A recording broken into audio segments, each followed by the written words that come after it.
You are live. Perfect. At 5:01, 5:02, Monday, January 31st, I am calling to order the Finance Committee meeting. And if we could get a roll call, please.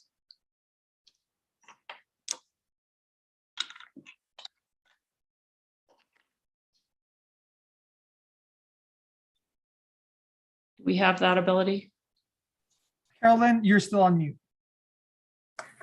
Well, that's why no one's answering me. Councillor Villarreal. Present. Councillor Cassett. Here. Councillor Lindell. I'm here. Councillor Rivera. Here. And Councillor Romero Worth. I'm here. Great. We have a quorum. Thank you. We're all here. So our next item is to approve the agenda. Are there changes to the agenda from staff? No changes, Madam Chair. Are there changes from the committee? Madam Chair. Yes. Councilor Rivera. Thank you, Madam Chair. Just a question regarding our new procedural rules and then the introduction of legislation, as well as item B, which is the resolution, I guess, on that introduction, and then item C, which is the legislative funding. But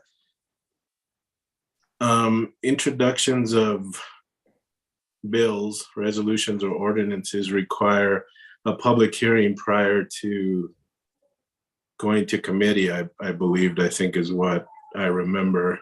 And I don't see that on the list of review or understand when that would even come up. So thank you, Councilor. Here's what my understanding is. Our new rules allow us to introduce items at the committee level without suspending our rules to do that. This item apparently does not need to go to committees. I've just been on the phone with Aaron, and normally what we're approving here are adjustments that have already been made to the budget, but we have to approve those, and then they are submitted to DFA, and there's a time deadline. So these need to be approved by the governing body at our next meeting, and they don't require committee review. So, and in addition, this is not a bill. These are budget adjustments. And so they don't really even need to be heard by a committee. They could have been introduced here tonight and gone straight to governing body. But they are scheduled to be heard tonight here in this committee, and then also at Quality of Life and at Public Works, Public Utilities. So I think this is what I was trying to articulate when we were talking about the procedurals, but clearly at that time couldn't think of a situation where we wouldn't be able to follow. But the definition of bill in the procedural rules is a resolution or an ordinance. So that's why I asked the question. So I understand about that one. What about item C before we approve the agenda, which clearly there may be people in the public that may have ideas about what the city should ask for. All right, and so item C, a resolution establishing additional legislative funding priorities based on the potential availability of additional funding during the 2022 legislative session. And so, Councillor, this was already introduced. Right. And so I'm sorry, I've lost what the concern is. The public hearing prior to going to committees. Yeah. And my understanding was that the public hearing prior to going to, and it's not a hearing, it's public comment prior to going to committees doesn't apply to resolutions. That's what I've been told. So yeah, I don't know what we do about that. I think I just read it and it said that public hearings are for bills, and then the definition of a bill is a resolution or an ordinance. Yeah, and I don't think we have anybody from the city attorney's office here tonight. more bringing it up just because not everything fits into the mold that we built, and I tried to make that again clear when we discussed it. But Yep. I mean, I think we can. The city manager has joined us. He has his hand up. Counselor, I could go to him and see if he can help us, or we can, take this up as something we need to clarify for the future. Madam Chair, Yes. Well, hold on. Counselor Rivera. I'll yield to Councilor Cassett. Okay, and City Manager Blair, did you want to speak, or you took your hand down? Councilor Romero Worth, Councilor Rivera, I'm trying to find someone from the council's office right now to come on to help resolve this question. Yeah, well, you probably want Erin. I just was on the phone with her about the other thing. All right, I'm going to go to Councilor Cassett. thank you, Madam Chair. I have the hard copy of the procedural rules right in front of me. And for definitions, which we do have on page 3, it says a bill means a proposed law presented to the governing body for approval and adoption. Resolution is defined separately further down, which means a formal expression of the governing body's opinion, will, or intent. So those were delineated. Is that the correct word? Yeah, yes. Thank you.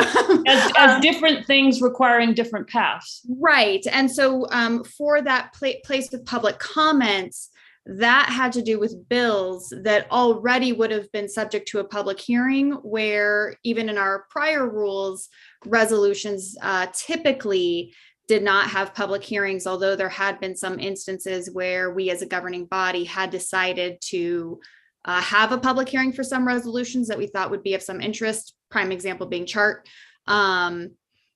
So these both as resolutions would not go to the public comment, as they under the old rules would also not have had a public hearing.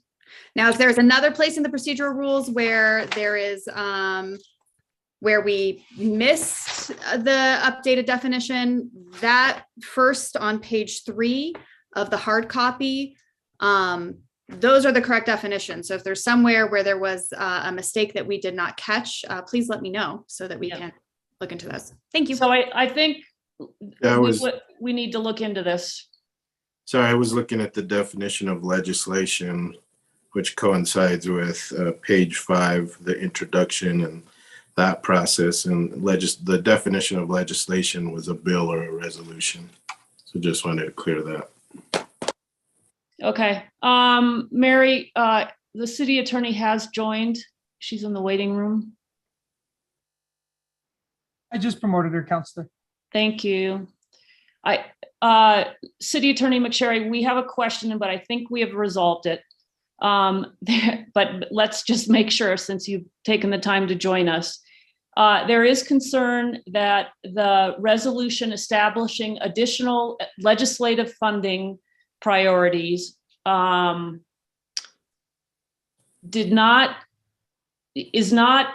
should have been heard. There should have been public comment on it prior to it being heard at committees. We have now just, Councilor Cassett has read us the procedural rules that define a resolution different from a bill. And so it doesn't need to have a public comment in order to be heard here tonight.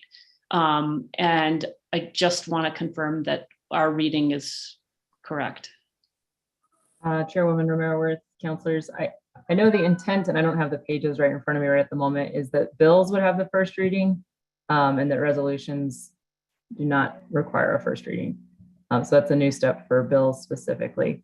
I didn't know what the question was going to be when I jumped on, so I don't have the sites in front of me, but that's the general understanding that I have. Okay, and then we also talked about, well, let's take one issue at a time. We talked about the other issue that you and I were talking about earlier about the budget adjustment. Let me go to Councilwoman Villarreal and see if it's on this particular concern. Yes, Madam Chair, I figured while Director McSherry was here, she could clarify, because we've never seen an introduction of a resolution, whether it be a budget adjustment and then simultaneously be listed on our consent calendar and in the same meeting. So Yeah, just wanted to Councilor Merworth. clarify. Yeah, Councilor Villarreal. We had some introductions of legislation at committee before, but that hadn't been contemplated in our prior version of the rules. So when we had done that, instead of introducing at council, we had tried to do a waiver of the rules at council because we didn't introduce the legislation at council. So in order to allow the hearing of legislation at council under our prior rules, we do a waiver of rules so that we could hear legislation that hadn't been introduced at council. The new rules do specifically contemplate introduction at committee, so we don't have to waive any rules in order to do that under certain circumstances like this, where this type of resolution is supposed to be turned in within a certain time frame. And if we were to wait till the next governing body meeting, we would not be able to meet that time frame. So typically we would have introduced it, I think last week at least, and then not had to introduce it in committee. So the rules don't say one way or the other what happens after introduction at committee. So I think the idea is that we have the choice of either being able to hear it today or not being able to hear it today, but either way it would go to governing body due to the deadline. So it seems like it's in the interest to have the opportunity to talk about it today if you'd like to. It doesn't have to, but I think it seems like it's probably better than not having the opportunity to be able to talk about it in finance, but still make the deadline. Thanks, Attorney McSherry. I already actually, I sent my questions to staff, so I'm good. I just don't think it's good practice for us to have an item introduced and then simultaneously be on the consent agenda. So I would just caution us not to continue this practice because I don't think it's clear about process wise what makes sense, especially if we're introducing something, and I just don't think the timing is right. So in this case, I don't think it's that big of a deal because we were able to review it. So I don't know if you have thoughts on that, but I think it's not a good practice. City Attorney McSherry. Thanks, Chairwoman Romero-Worth, Councilwoman Villarreal. I guess I would just say that it should be the exception to the rule, absolutely, because introductions at committee would be the exception to the rule in general. Generally, things should be introduced at governing body, and they'll only be introduced at committee if they fall into one of our two exceptions categories, which is the emergency or the unusual circumstances, which don't allow something to be introduced at governing body. So anytime something falls into one of those two categories, the alternative to putting it on your agenda somewhere, it doesn't have to be consent, it could be a different category, would be not being able to talk about it at all at committee, and it would go just directly to governing body because it already has to fall into one of our exceptional categories in order to introduce it at committee.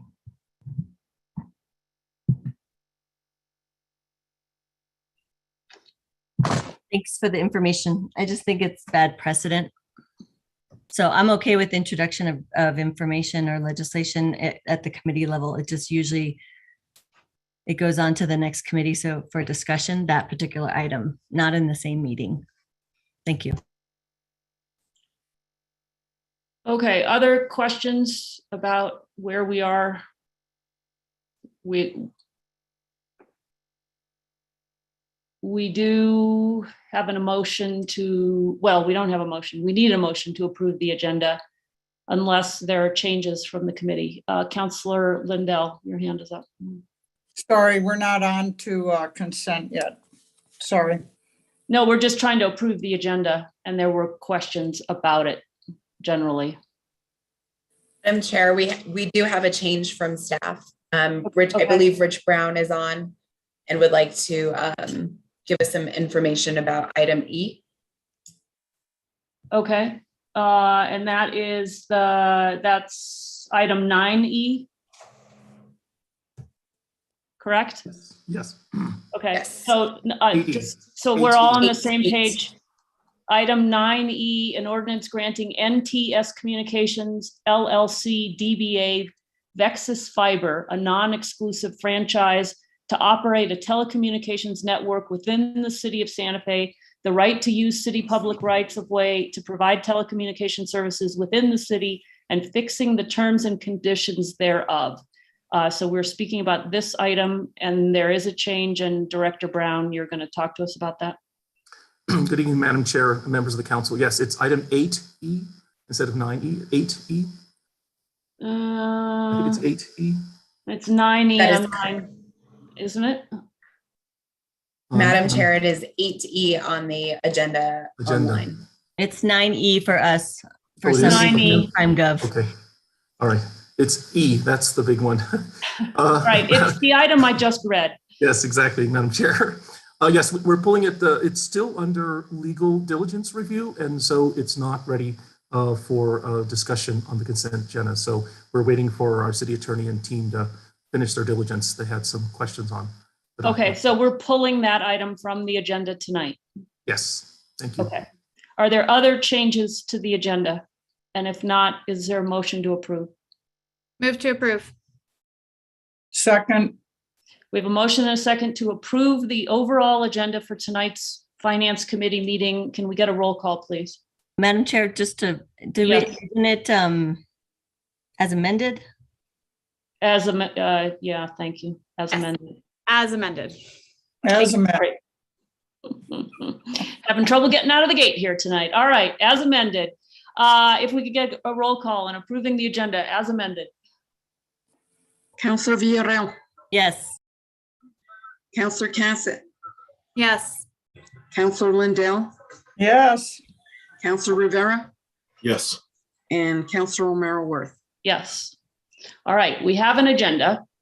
So we will now go to item number 4, which is introduction of legislation. Who does that? Who is introducing this tonight?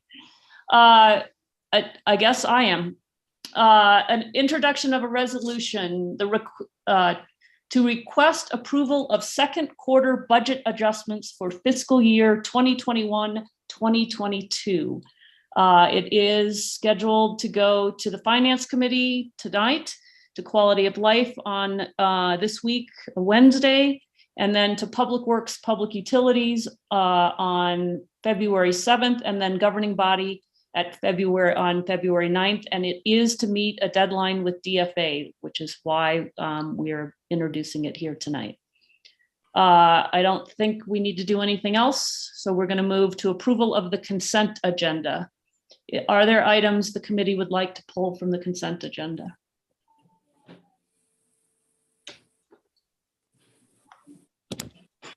Councilwoman Villarreal, I think you're Sorry, I waiting. couldn't find my hand.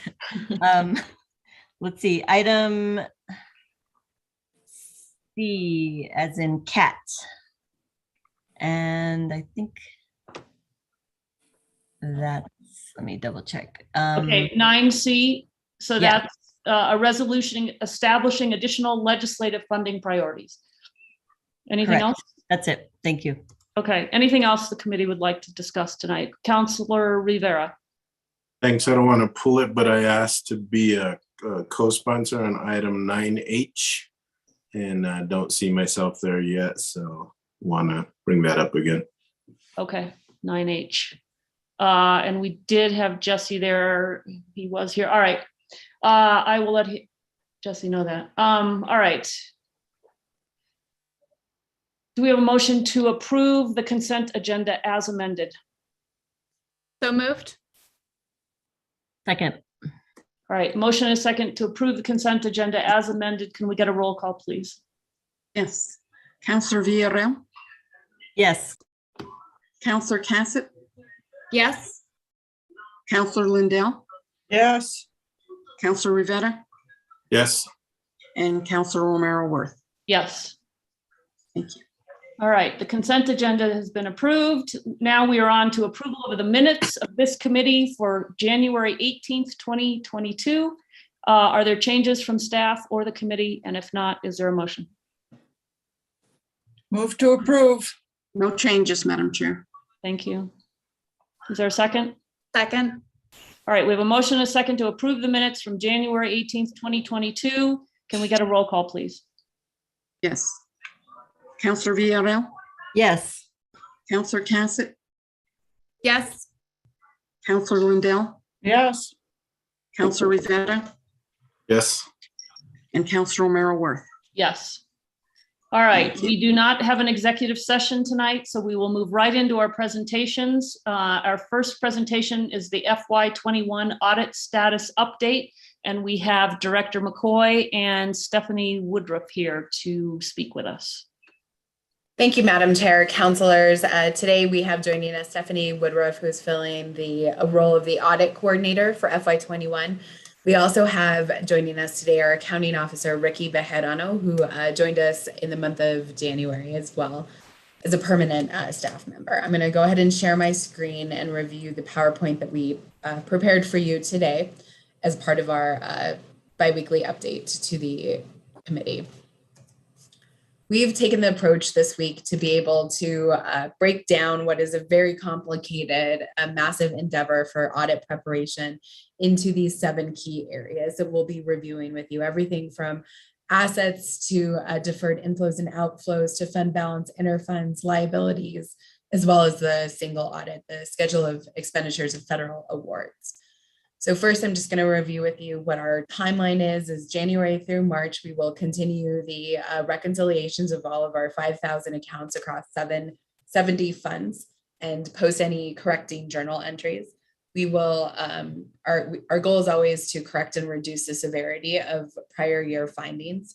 During this period, Stephanie's firm will also be conducting an assessment, and we will begin to implement recommendations from the assessment to improve the audit preparation process citywide.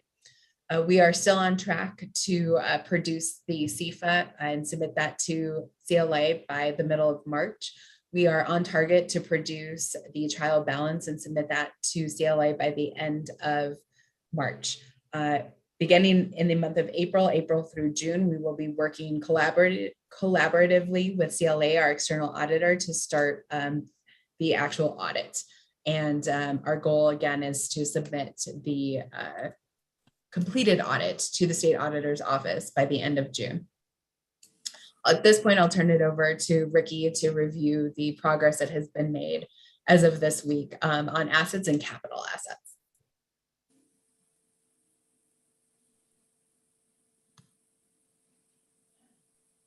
Ricky, I think you are on mute.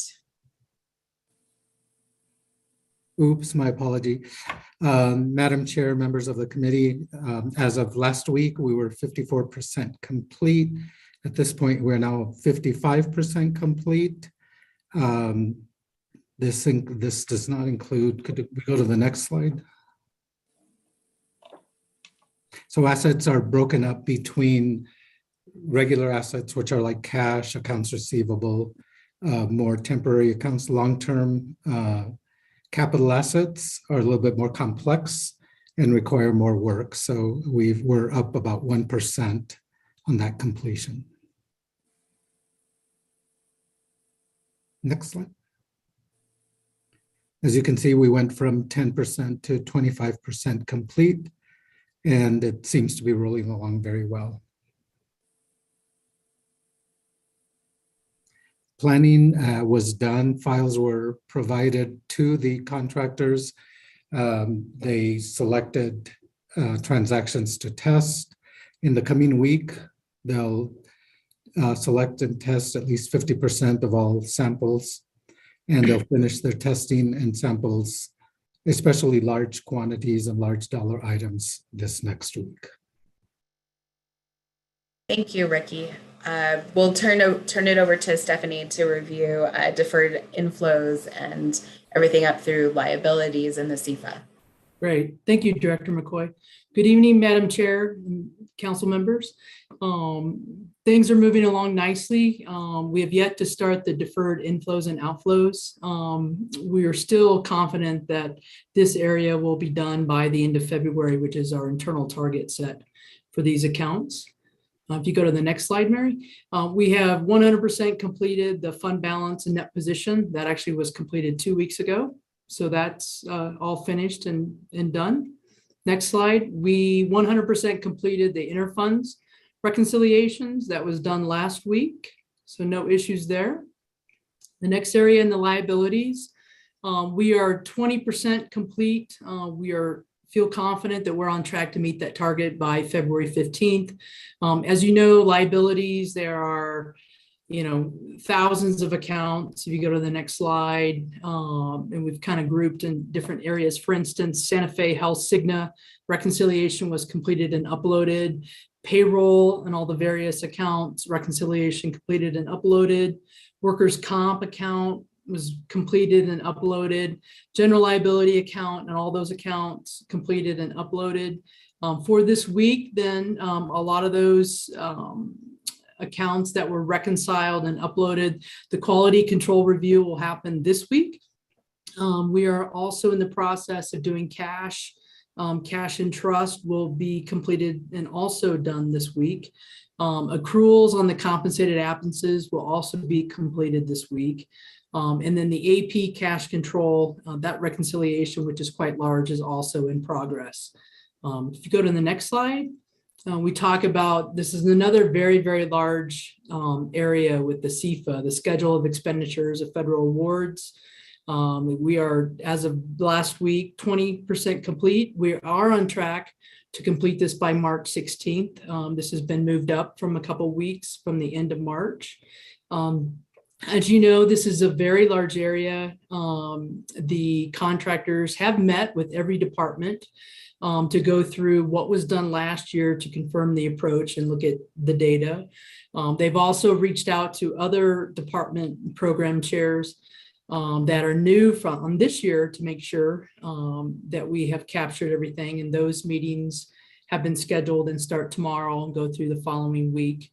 They are basically, this is a very manual process, reconciling between all of the data that is in Munis compared to the P card, the purchase card data, which is very manual, and then also matching that up to the general ledger. So we are very confident that this is going to be done on time, and actually 2 weeks earlier than what we initially submitted. And CLA will be ready then to come in and do their single audit. So very happy with the progress so far. And very, once again, the department chairs that are on the meeting tonight, I want to thank you for your cooperation. I've actually been sitting in on a lot of these meetings and meeting with a lot of the heads of these departments, and it's been going really, really well. So I appreciate the cooperation, and it's much appreciated.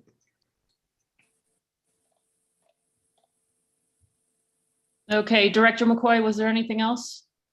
No, just thank you to both Stephanie and Ricky and our team from the contractors and all the city. As Stephanie mentioned, we have cooperation from all city departments to complete the audit preparation process. So with that, Madam Chair, we'll turn it over to the committee for questions. Okay, do we have questions from the committee on this presentation? All right, seeing no questions, we will move on then to our next presentation, which is the budget hearing schedule. Thank you, Madam Chair. Tonight we turn from prior year close of the financials to preparing for the FY23 budget. We have posted this and emailed this out to the councilors. This is a really important schedule that we have for to start out our public budget hearings at the end of February, to be able to solicit input from the public as we move forward and make the final decisions to present to council for the FY23 budget. The budget hearings are slated to begin on Tuesday, April 12th, and carry on forward through the end of April, with the last Finance Committee meeting and budget hearing being on Tuesday, April 26th. With that, there will be a readout from the chair of the Finance Committee and a summary of everything that was approved in the Finance Committee to the governing body for their review and approval on Wednesday, April 27th. We have structured these very similarly as to prior years. The next step for us is to be able to provide a more detailed schedule for you all. At this point, we will be submitting a proposed calendar at the department level to all of our department directors for their review and vetting to ensure that they are able to commit to the dates that we have scheduled preliminarily. Once that is finalized, I anticipate that to happen within the next month or so. Once that is finalized, we'll go ahead and provide that more detailed schedule to the committee. With that, Madam Chair, I stand for questions. Okay, questions from the committee on the schedule for budget hearings? Councillor Cassett. Thank you so much, Madam Chair. You know, Director McCoy, this might be not a question for you, but have you discussed, John, if you're still here, this might actually be something that you can help with, how we really are going to be advertising the public hearing process. I know last year we did some advertising, but I really want to make sure that that communication is heard by all the public at large. So have you guys thought about that? And do you have any information on how you'll be approaching that this year? Councilor Merriworth, Councilor Cassett, thank you for that question. I was actually texting another councilor, so I missed part of the question. But what I can tell you is that we continue to be committed to being as robust and open about and getting the public comment as we can. And so I would tell you that we're going to use every tool in our tool belt, including social media, print and digital media, earned media, the email updates we put out. I think we're going to do everything we can to get as much input as we can. And so if there are things that you think either haven't been done in the past that you'd like to see, or just ideas of things you think we should try, we're happy to consider any and all of that. Thank you so much, Mr. Blair. I think the one recommendation that I would provide is last year, we started a little bit close, and I know that there's a balancing act of how many weeks before the actual public hearing you want to advertise that. But if we might be able to provide some communications a little bit earlier, maybe beginning of February, so that people can plan ahead to really be there. I know this is it's an important public hearing. This is, as we all know, one of the most important things we do as a council. So making sure that the people have the opportunity to both hear about it as well as plan to attend if they would like to is important. So giving people enough headway would be great. Thank you.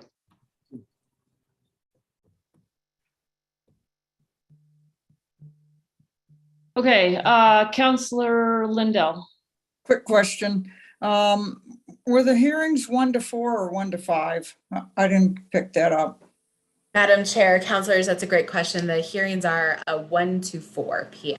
Thank you. To allow time before the 5 o'clock meetings begin. Thank you. Appreciate it. Thank you, Chair. Councillor Rivera. Thank you, Madam Chair. On Tuesday, April 19th, we're scheduled to go to 4, and then public safety starts immediately at 4. And I don't know if that's enough time, not knowing the rest of the schedule, to get appropriate staff there if needed, which is usually PD or fire. So Mary, if on that day you can just keep that in mind and try to keep them on a different day. The other thing, it's been a while since I sat on finance, but listened to a lot of it last year, and there were times where there were follow-up questions or follow-up discussion that needed to happen. Is there a day that would take place on, or would it just continue on the next day of the budget session or the finance meetings? Madam Chair, Councilor, that's a great question. If we have any follow-up that can be addressed immediately the next day, we'll go ahead and provide the committee with that response. We have one full afternoon reserved for follow-up. That is generally the day before the council meeting. So that would be Tuesday, I believe that's Tuesday, April 26th. Good, thank you. Thank you, Madam Chair. Other questions from the committee? All right, seeing none, we'll move on to our third presentation, which is the November 2021 GRT update. And Director McCoy, I believe you're going to do that. Thank you, Madam Chair. Tonight, I'm going to turn it over to Bradley Flitch, our Planning and Investment Officer. He's the one that goes through the detailed reports that we get from the Taxation and Revenue Department every month. We have just a quick background for you and then an overview of both GRT and the taxable gross receipts. And then we'll stand for any questions after that. Go ahead, Brad. Thank you, Mary. Good evening, Chairman, councilors. As part of this is just to keep the council abreast of the how the city's doing GRT. We're looking at taxable gross receipts from the industry side and the distributions to the city.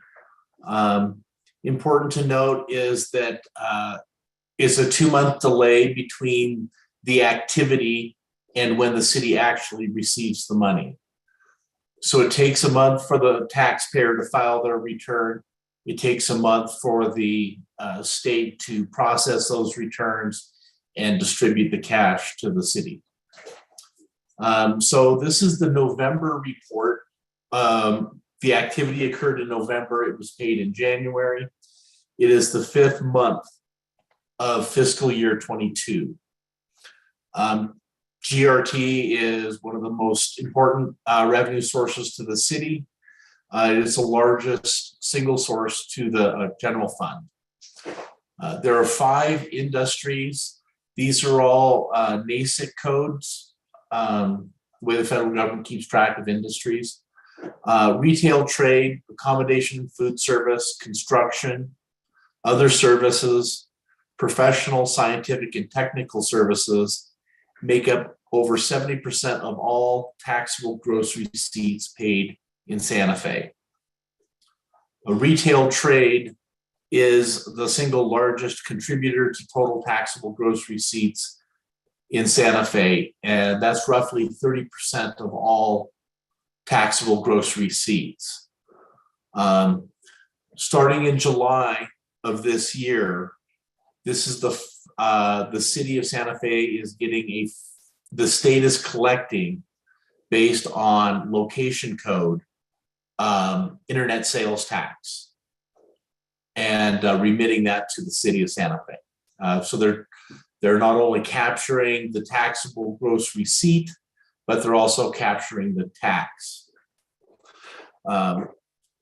Gross receipts tax is volatile and very seasonal as they relate to the health of the national economy and local economies, employment rates, income levels, and the strength of the tourism and travel industry. There is quite a seasonal effect to GRT. June, July, August, September, October are good months. February activity is typically the lowest of the year. So here we're comparing November 2022, which is 2 months ago, compared to 2021, fiscal 21, fiscal 20, and fiscal 19. As you can see, we've rebounded dramatically from COVID, the purple bar. We're even strong compared to 2018 and 2019. Substantial percentage increase, substantial dollar increases in distributions. Why is that? Because gross receipts, how much the businesses are selling and collecting is doing fantastic. As you can see, 360 million of taxable gross receipts in November 2021, fiscal year 22, compared to only 240 million during the pandemic.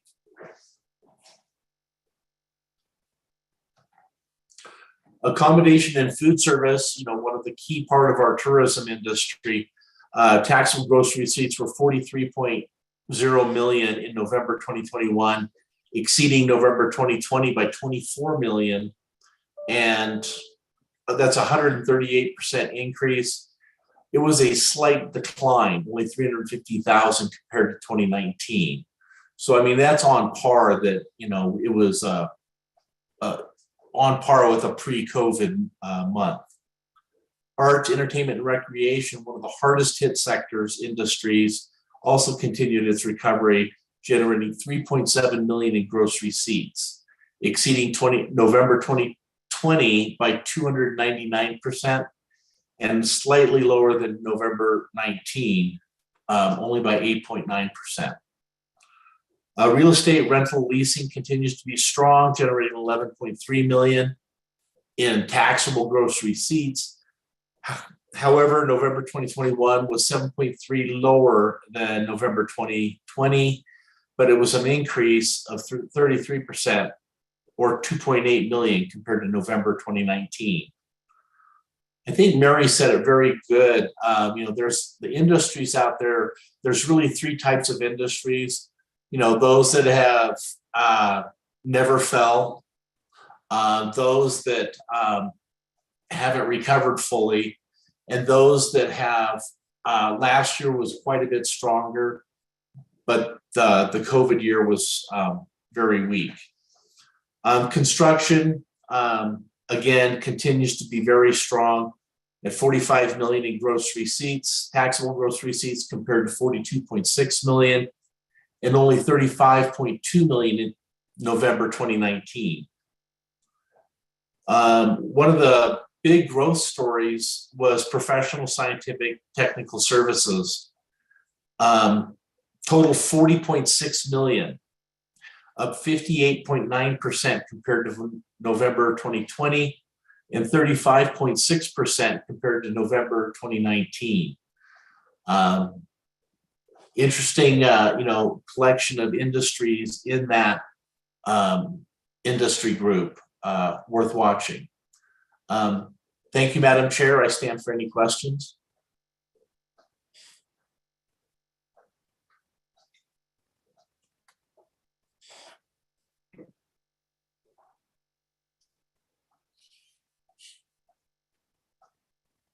Sorry, I was on mute. Questions from the committee?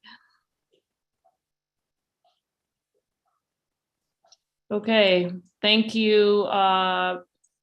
Fluch, for being here and for that presentation. We will move on. So we are now at our consent items.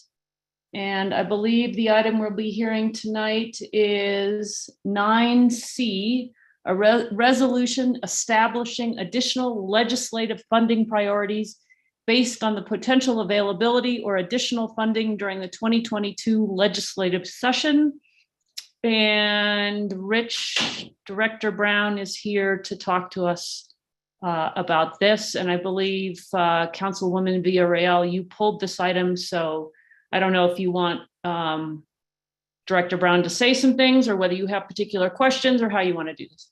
Thank you, Madam Chair. I have specific questions, but I think it'd be helpful if Director Brown gave us some insight as to how this came about and some background and how these projects were selected and just some details, and then we can ask questions. Thanks. Okay, so why don't we do it that way? Director Brown, do you want to give us a lay of the land here? Sure. Thank you, Madam Chair and members of council and Councilwoman Villarreal. Yes, so just a little background. First, I want to say that Director Wheeler is also here with me, and these supplemental funding priorities are both capital outlay style, capital expenditures, and also programmatic. So as you look at these different priorities we have here, these selections came about as an outgrowth of our capital outlay request that we made back in December. During the special session, we had a breakfast talking about the specific capital outlay requests that we had. And we concurrently were also thinking of all of the ARPA funding that could come through from the state to the city, and how we could put into buckets while the sort of irons are hot, while there's special sessions and also debate around ARPA at the state level. So these are just buckets of numbers that we have that we believe are useful for community and economic development and capital investment for the city, related initially to ARPA funding, but there are many other funding sources from the state legislature and the state that could possibly be used to fund these types of programming. All the cities in the states are probably doing the same thing, we think, who are trying to submit some ideas around some supplemental funding priorities that could be submitted to the state legislature so that we can figure out whether or not we have a large bucket of money to use for community economic development and capital outlay, or we start with a capital outlay and then look at what gets ringed down to the cities from there. Okay, and then just to be clear, that when you talk about ARPA funding, you're talking about the state's ARPA State. funding, not Yes. the $15 million in ARPA funding that we discussed at the governing body meeting. That's correct, Madam Chair. This is the state, and it's not just the state ARPA funding. There are other funding sources that the state will have access to. So we hope that they look at one of the buckets and consider the city of Santa Fe for some of those priorities that they might list. ARPA, capital outlay, infrastructure funding. There's another one, I think, that's their excess general fund. So there's a couple different funding sources that could be slotted. These could be slotted into. We do not know where they will be, but we are trying to put it in a formal letter to say, hey, if we could get these ideas across to the state, please consider the city of Santa Fe and some of these ideas as we relate to recovery, resiliency, and capital outlay. Okay, Councilwoman Villarreal, you had questions. Thank you, Madam Chair, and thank you, Director Brown. I guess what I'm wondering about, because some of these we've been supporting, they've already been in discussion at some point, or we're already supporting them through other funding sources. But I guess I was trying to figure out why these weren't discussed when we were talking about legislative priorities, one question. And then if you found out the information that there'd be more funding, which I think they knew a while ago, why didn't we talk about these at the legislative breakfast? Madam Chair, Council Villarreal, it's a good question. They weren't really discussed at the breakfast because the focus at that time was about the capital outlay, and no one knew what the legislature was going to do with the ARPA funding, because the special session was about ARPA, but we had really no idea what we could put together for it. And so we had our phase one was sort of look at capital outlay first, and that's what that breakfast was really all about. And then we said, the governor decided to ask them to discuss the ARPA outlay. And I don't know if you followed through all that track, they didn't really get through all of it. So no one received any sort of funding direction or guidance. But we were trying to make sure that at least we formulated something so that when that conversation came up, we were ready to go. But pointedly, we were trying to make sure that we follow our process for our own city funding, which we're trying to get through with the community engagement and trying to figure out how to get the city funds out the door. So was there a directive from legislators that represent the city of Santa Fe to put together a list? Madam Chair, Council Villarreal, there was no directive from the legislators to put together a list. We are trying to be proactive as they go through debate to say, here are some priorities that the city has. We've now sort of looked at what we're thinking on the city side for ARPA, and now there are other funding sources. We'd like to submit some ideas around funding for the city, as every other city may be lobbying themselves to get pole position. Okay, and how did you come up with the amounts? Because they're pretty hefty amounts. They're pretty hefty, and the state has $1 billion to spend. So we kind of first thought that's where the funding may come from. So we put the hefty amounts in. We might get half of it. We might get a quarter of it. We might get all of it. So they're pretty hefty amounts. But Director Wheeler can speak to the capital outlay or construction related. I can speak to the Midtown piece. And then there's some programmatic numbers that would then supplement some of the funding that we want to do here in the city, so that it could extend and even increase the types of things we like to do for the city for recovery and resiliency. Okay, I guess what's hard for me about these kind of proposals is there's no meat in it. There's just numbers, and it doesn't describe projects and programs that we're trying to fund. So some of these I've never actually even heard before. We've never talked about them as potential projects. And so when you look at them, you're like, what is that? I've never heard about it. And there's no details about what that entails and what are the benefits of considering it. So for one example, the Food Innovation, Cannabis and Bioscience Manufacturing Hub Center. First I've heard of that. And, you know, I think the ones that make sense to me because they're already in the pipeline is the Guaranteed Income Program, because we talked about how we're going to need supplemental funding to continue supporting that effort. We've talked about ways to find other funding sources for supportive, permanent, and workforce housing development. We've talked about early child care services. We've had presentations on that. So that makes sense to me. There's other ones that I'm not quite sure what they mean and what it entails. So that's what I'm seeking is details about some of these and how they came about. Some of them are not on our CIP list that are related to capital outlay. And I think the Garson Film Studios was one of them.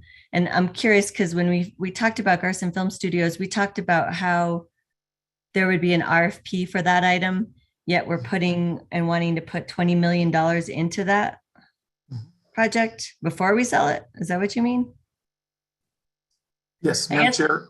Go ahead. Go ahead. Oh, no, I will, there's a question you asked earlier. I want to answer that first. So there may be some items on this resolution that you haven't heard of, but they're all these things that the staff works through so to bring them to the council to committee for questions like the ones you've just asked. So they have been in progress and we're now, coming to you today, and we are open for conversation around them. The other point that you had asked about a question was that some of the items did not make it to the capital outlay discussion because they were in internal discussion at the time. So, we were on a time clock and we just never were able to get that documentation to the capital outlay booklet in time. So those other priorities got up front. And so these were still there. They were just being sausage making at the time. And now they're beyond that. And they're now sort of up front and submitted as an idea, a concept. I guess we've followed this protocol about making sure things are on ICIP first before it's even considered. I haven't seen the food hub as one of them or the Garson Film Studios. We've had airport expansion. We did ask for a hefty amount from the legislature in our legislative requests, and then this is adding more. I guess I would like more details, and this memo doesn't provide it. It doesn't give details about what the projects entail and why we felt like this is something that would be beneficial for the city. Some of them we already know about, so they're self-explanatory. But I guess I would want more details before approving this. The other thing I'm concerned about is the ones that are actually capital related projects is that we already have a pretty hefty or pretty long list of projects that will be coming online the next year and two. And my concern is about how we're able to add more capital projects when we have a pretty full plate. And we're also limited with project managers. So I'm just curious how, if we're requesting funding, especially for projects we haven't heard of, how are we able to make that work for project management coming up, since we have a lot? Madam Chair. Madam Chair. Go ahead, read your mic, dog's barking. Councilor Villarreal. Yes, it's that's a really important question, and it's been something that I've been working on since the minute we heard about the Infrastructure Jobs Act bill. When I heard about all those millions coming our way, it was definitely, we had to figure out how we were going to create the capacity to take advantage of that funding opportunity, because as you said, we are pretty well funded. We're managing well over $100 million of capital projects right now, and expecting quite a bit more coming through DOT and these other funding sources that we're looking at.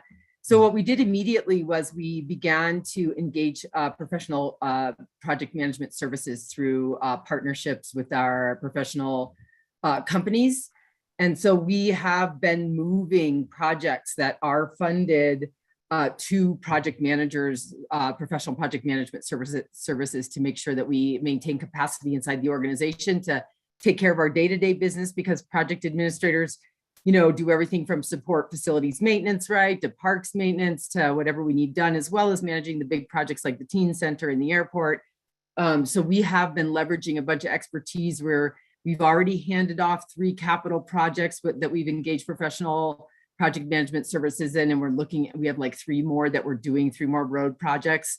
And so, and one of my strategies with doing that really quickly was that as this money comes out more and more, cities across the state will be doing the same thing. They'll need to increase their capacity and they'll be trying to lock up resources. So we've got a couple of firms actually that are pretty well dedicated to us at this point. And my strategy for the capital projects will be to continue to keep them employed. Like as soon as they finish one, we give them another, and they'll be our what they call it, staff augmentation is what Secretary Salazar called it, the NMDOT secretary. That's a strategy of staff augmentation, is to have professional partners and keep them engaged in our business. And so we've been, it's been taking a lot of my brain space ever since all of this funding was announced. And we've also got additional positions that the governing body authorized in the last budget. We've used that to create promotions within our project administrators. We've hired new project administrators. I personally lead a weekly training session with our new project administrators. I meet with them every week, and I'm introducing them to our process and what's important, and I'm giving a lay of the land so that we can get them up to speed and create good capacity there as well. So we're definitely on top of that piece of the puzzle, because it is a really important foundational piece. But I feel confident that we're ready. We're ready for another 100 million. So if we could get that, that'd be great. Thanks for that, Director Wheeler. And it's good to hear some more staff are getting on board. I guess I don't want to rely on private sector to run our projects. I know we've been doing that because we've been short-staffed and there's various reasons, and COVID obviously plays in, but that worries me a little bit to rely on private sector for project management for city projects. The other thing is the timeline of this. The legislative session is 30 days. This goes to council on the 9th. And so how do you all envision this making it to our legislative representatives in a timely manner so that this can actually be folded in somehow or considered, even though the session will be done the week after? Madam Chair, Councilor Villarreal, yes, we're trying to be as aggressive as possible with this resolution to get it in front of them. I personally suspect that there might be another special session as relates to the Infrastructure and Jobs Act. So again, that's another funding source. So we're hoping that at least we're formalized what our requests are, and the ARPA funds and the capital funds, the supplemental funds will have to go through some sort of debate through the state agencies, et cetera, and then we will be prepared from that standpoint. So we're trying to at least formalize our supplemental priorities through the legislature, hoping that it will trickle down to wherever it might come through a finance committee or a cabinet agency, et cetera, for consideration. Thank you, Director Brown. I think I would feel more comfortable with more details. I feel like this list and maybe you all have a more detailed list, but it's half baked for me because I don't know what some of these entail. The other question I had is looking at that $5 million COVID testing vaccination kits and PPE materials, which I think we need. But I was curious, isn't that being administered through the state and then distributed to local jurisdictions anyway? Or do we have to request funding for that? Madam Chair, Councilor Villarreal, I think it's a mixture of things, and Director Williams is not on the call tonight. He could express a little bit more, but it has a lot to do also with outreach, continual outreach. We are learning more that this pandemic is not going to go away, and so we have to be diligent from this moment on and continue. So it's not only materials, but I think it's all outreach and communications too. For testing and vaccinations? Mm-hmm. Yeah. And does that mean like material, when you say that it's outreach, is that like hiring people to help with that? Yeah, community organizations, radio spots, Facebook, hard materials, door to door. Here's where new vaccinations, we might have to get a 4th booster. I don't know, but I'm just saying that these are what's entailed in that estimated number. Okay. I'd like to see more details about this Okay. before the next, what is the next time frame here? Quality of life. I don't know if you'll have enough details for our next, which is Wednesday. So I guess we can see how that goes. Okay. I'll yield the Give it a floor. try. Thank you. Thank you. Counselor Rivera. Thank you, Madam Chair. So, Mr. Brown, what I heard you say is that you don't anticipate these items being discussed during this legislative session, that you anticipate a special session? Madam Chair, Councilor Rivera, no, I anticipate us trying to aggressively get this document in front of or conversations with the lobbyists in front of the legislators before the session ends. But we have to come to our council first for this type of discussion before it could have the approval for that conversation to happen. So, but we're not giving up, is what I wanted to say, is that there are going to be many more conversations about all the different types of supplemental funding that the state will have. And so we're trying to be a city in front to say, here are some priorities for us as you have these conversations. We knowing that the session's going on right now, and if we can get this out and with the approval to get to our lobbyists, then it'll just allow him to have those conversations with the policymakers.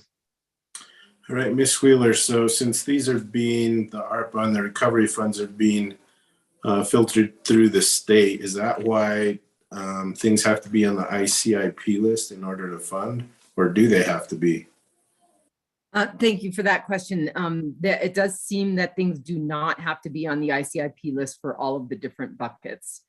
For the capital outlay, that still is the strategy, is to fund things on our ICIP list. But my understanding is that some of these other buckets are taking some slightly different processes to determine where they'll be funding. All right, so just for question purposes, I'm just going to pick on the $5 million for COVID testing, even though I think it's important. But I hope that we would take our top 5 priority lists that we've already voted on as a more important topic than trying to get money for something else. I know they're different buckets, but I think our main priorities are the ones that we've already voted on. And I would hate to have something from ARPA or the recovery fund take precedence over something that we already, I think, either have needed for a long time or need desperately, if that makes any sense. So I'm thinking of the fire station. I'd hate for that fire station needs to be done. I'd hate for that not to get funded and for us to get, 30 million for something else. Madam Chair, Councilor Rivera, that's a very good question. And the resolution sort of talks about that our capital outlay is our first priority. These are just supplemental priorities. So as in second tier, we want our first priorities to go through first, and these are supplemental priorities because we now know that the state has different funding buckets that they're going to try to figure out how to disperse them throughout the cities around the state. So these are for supplemental priorities, not the priority ones that we had for our capital outlay. Councilor Rivera, the city manager has his hand up. Would you care to hear from him? I assume he wants to add to this. Thank you, Chair Romero-Worth. Councilor Rivera, thank you for the question. Yes, to your point, to what Director Brown just said, sir, part of what we're trying to do is be as nimble and flexible as possible for any scenario. The mayor and myself, both directly to legislators and with the consultation of our lobbyist, Mark Duran, and with the directors on this call, continue to reinforce the major priority issues for funding to the legislators. To your point, sir, Midtown, fire station, the pool, I'm blanking on the other two, but our main priority is that you all have prioritized. We continue to both push those with great force and at the same time say, and when you find extra money, we're ready here with these other things we want to. And so we're approaching it with that sort of directness. And if I may take a point of personal privilege real quick to Councilor Villarreal's question. We are pushing as hard as we can for this session. And so even progress by any committee is something we can report to legislators. You know, we are working this resolution through the process and taking the traditional route that we do. It hasn't passed the governing body yet, but it passed this committee. It passed the next committee, and we're getting in. So those steps are things that, while it's not the final action of the governing body, can still be useful in communicating to legislators about the work that we're doing. So that's my 2 cents. Councilor Rivera, thank you for letting me take the time. Appreciate it. Thank you. And then thank you to Councilman Villarreal for asking about the timing question. I had the same concern as well. So that's all I had, Madam Chair. Thank you. Thank you, Councilor. Other questions from the committee? Councilor Cassett. Thank you very much, Madam Chair. I had similar concerns as Councilwoman Villarreal did about more detail around what some of these projects are. As she had mentioned, some of these we're very familiar with. We've talked about them quite a bit. I did have the opportunity for some offline conversations today, which was very helpful, but I would agree that as this moves forward, whatever additional information as it moves, through the committee process, whatever additional information we can have about some of these new projects would be helpful. That's more of a comment than a question. And then I guess my question is, as I'm looking at these lists, and I don't know if this is by design, if this has to do with any direction or information that you're getting, but these feel a little bit different than our traditional priorities that we've put forward with the capital list. So these all feel a bit more they have more of a social impact. Like some of them are capital in nature, but there seems to be like an economic or social impact. Is that by design that's what's going on with these requests here? Madam Chair, Council Cassett, that's correct, because we don't necessarily know where the funding opportunity will come from. And so we start first with our community, since the capital outlay doesn't do any programmatic funding. So we looked at, ARPA funding, maybe the first round of disbursements to cities. So there's a lot of that there. And then, additional general fund money from the state could be another place where you could work on community development. So that's why this one is sort of skewered toward a more of a community recovery and resiliency aspect versus capital outlay, because we already had our priorities with capital outlay, and we know that funding is probably already allocated out through the session. So these are where those other buckets may be. And because it's a moving target, we don't know where this funding could come from. We just started with the ARPA funding as a possibility to relate to some of these ideas that are here. But if there's other supplemental funding through the Infrastructure and Jobs Act or the general fund, these also could take a slot there too. Thank you, I appreciate that. And then I guess with this other question, normally when we are doing our capital priorities, we have this giant list. And so we sit there and we'll kind of jockey a little bit.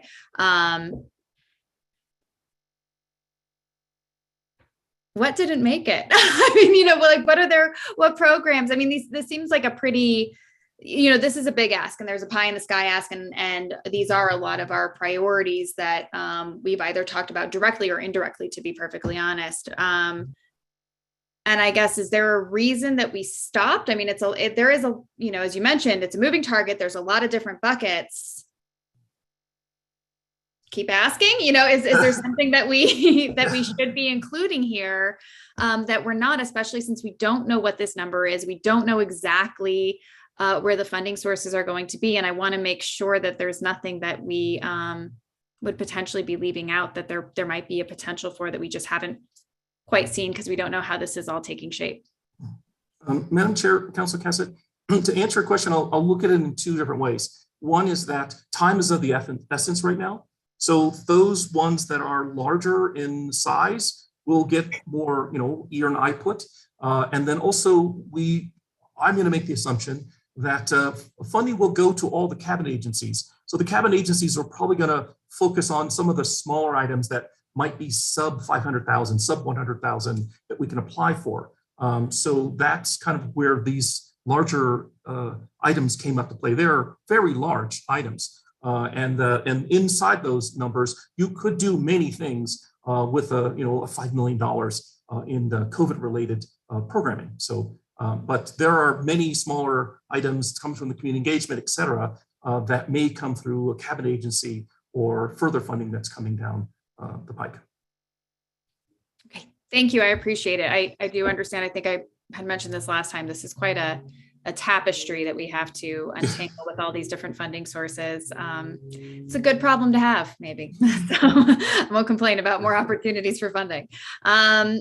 So yeah, I thank you. And I definitely would like to get really, if we can understand, as you mentioned, some of the different components of these programs as they are envisioned now. I know I would find that really helpful. Thank you. Sure. Okay, before I go back to Councilwoman Villarreal, Director Brown, are you in a position tonight to sketch out a little bit more on any of these, like particularly the ones that we haven't heard before, like the Food Innovation, Cannabis and Bioscience Manufacturing Hub Center at proposed South Meadows Crossing, and then the other one, I think Councilwoman Villarreal asked about Garson Film Studios. Maybe could you give us a sense of what's being contemplated there? And then, I don't know, let's start with those two things.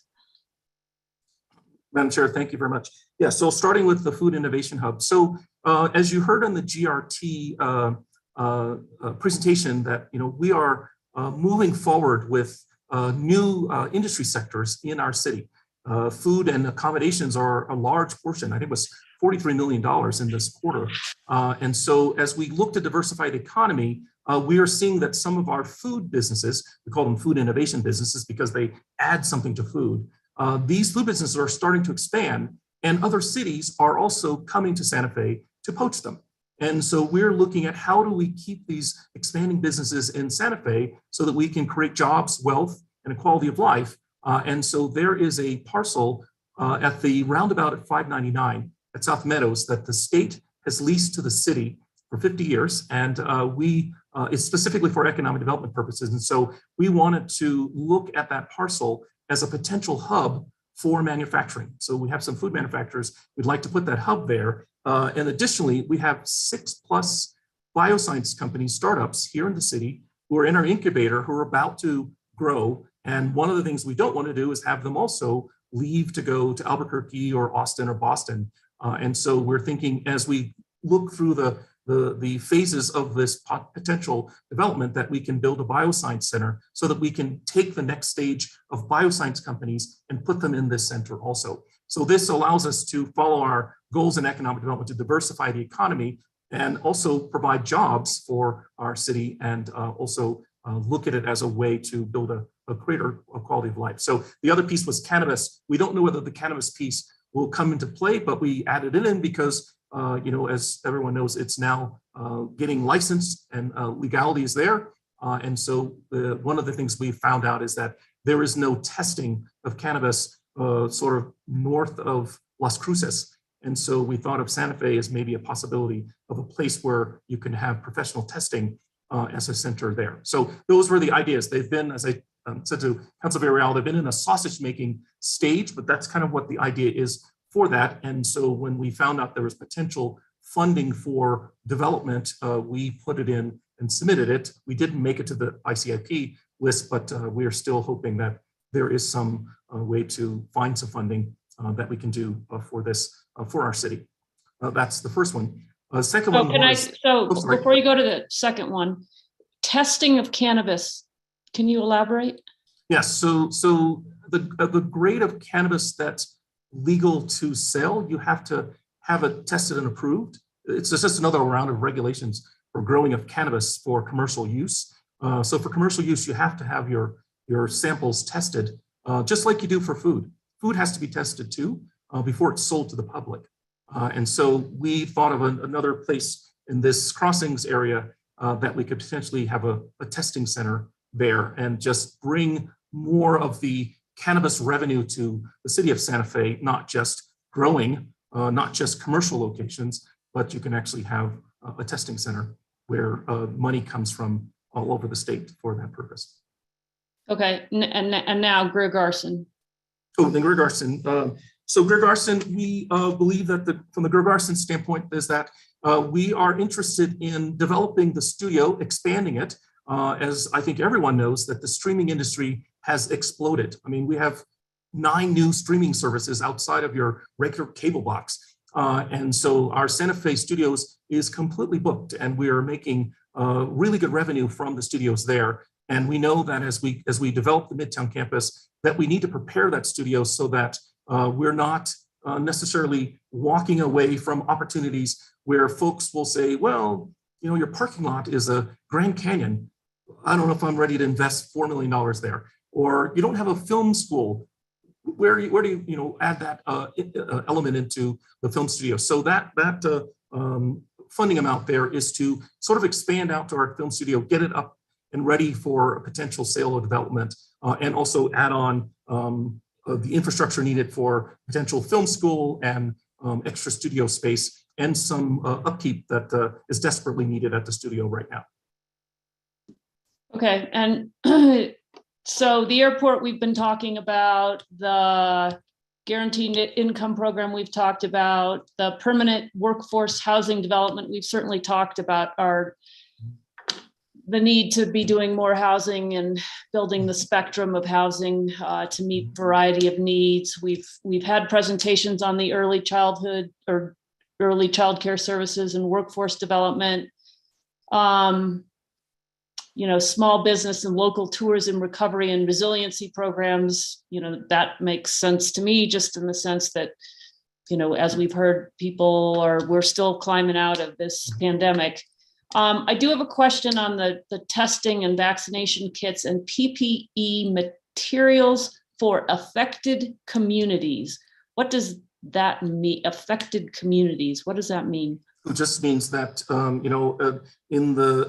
a year ago around this time, or a little less than a year ago, we were looking at different zip codes that were actually highly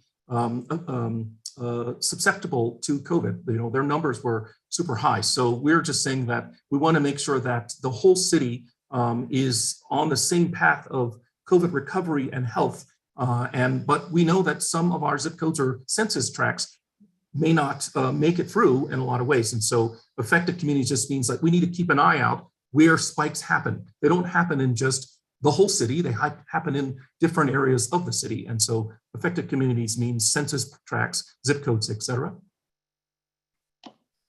Okay, thank you. Councilwoman Villarreal, you have your hand up.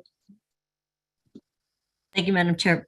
I think having this written out as explanations of what it would entail would be helpful, because when you're asking for funding, everyone has great ideas. And if you don't have details about how you would like to spend it or how it would fit into our, strategy, whether it's COVID recovery or supporting a variety of housing or childcare services, then I don't think people would want to fund it if they don't know what is our plan and how would we actually implement it in the time frame. So I'd like to see that. And I'm also going to look at our ICIP list and see what we have not funded that has been on there for a while, because I feel like we're missing some pieces of the puzzle here, of things that have been on there even since I first started on council, and there's never been enough funding sources, and they're important projects. So I'll be looking at that. I also want to make sure that this is developed, and having details will help us, but it doesn't mean that we'd approve all of these points.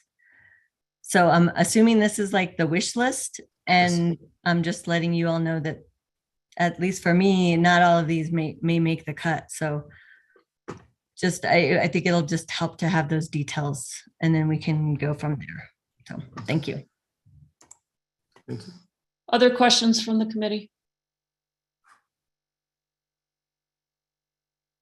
What's the pleasure of the committee? I'll move to approve. I'll second. We have a motion and a second to approve this item. Can we take the roll? Counselor Villarreal, I'm going to abstain for now. Counselor Cassett. Yes, and I'd like to explain my vote. Okay. We do it after the roll call, so you can keep going. Thank you. Counselor Lindell, Yes. Counselor Rivera,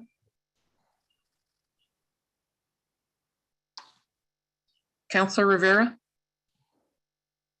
Yes, sorry. and Counselor Romero Worth. Yes. Okay, that is the only item that was pulled from consent, if I'm correct. So we do not have any action items for, oh, yes. Can I do a quick vote explainer? Oh, I'm so sorry. I'm so sorry. Well, I'm not used to that at the committee level. I know. Counselor Cassett, to explain your vote. I'm so sorry. Thank you.